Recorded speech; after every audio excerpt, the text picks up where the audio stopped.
Dr. Sales IQ, thanks for the audience today. I am a freelance life coach, and I have been in the business for almost a decade now.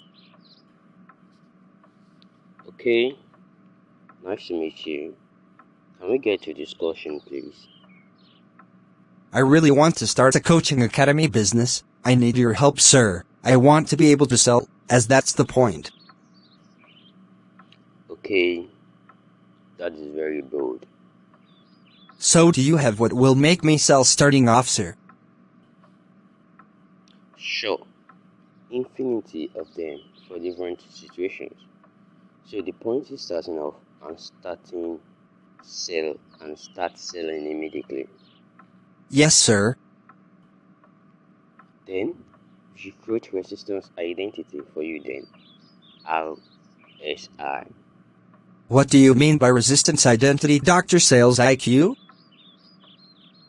Let me ask you, as the name implies, what does someone need the most just starting up their business or about to?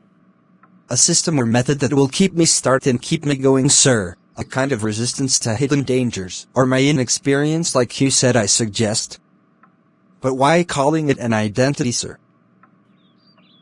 Well, that is simply because it has to be part of your business and as part of you. In case of your absence, your business should still be able to operate in resistance ways.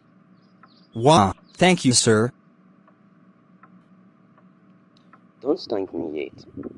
Now that she seems to understand the basic of what I mean by resistance identity, now let's dive into statistics for you to know why this is right and super important for you.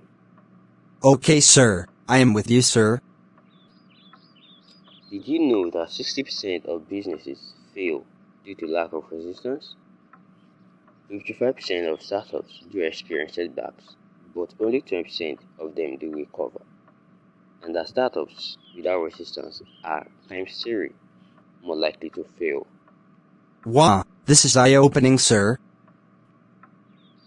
Resistance factors, which include adaptability, continuous learning, strong team dynamics, and effective risk management, account for 80%, 75%, 70%, and 65% of startup success, respectively.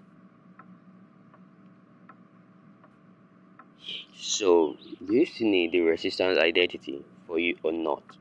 In fact, I need the identity, sir. Okay then, I will define what I mean by resistance identity. The identity is simply a kind of intellectual leverage for business that is strategically about creating adaptive solutions for businesses through the method of seeing all market demands and supplies as a kind of desires. Okay, sir. So let's meet next Sunday or Monday so that we can discuss practically about how to create one for you. Okay, sir. Thanks a lot, sir. So, if you also want to learn more about resistance identity, RSI, as a kind of intellectual leverage for business, catch up with us next time. Anticipate.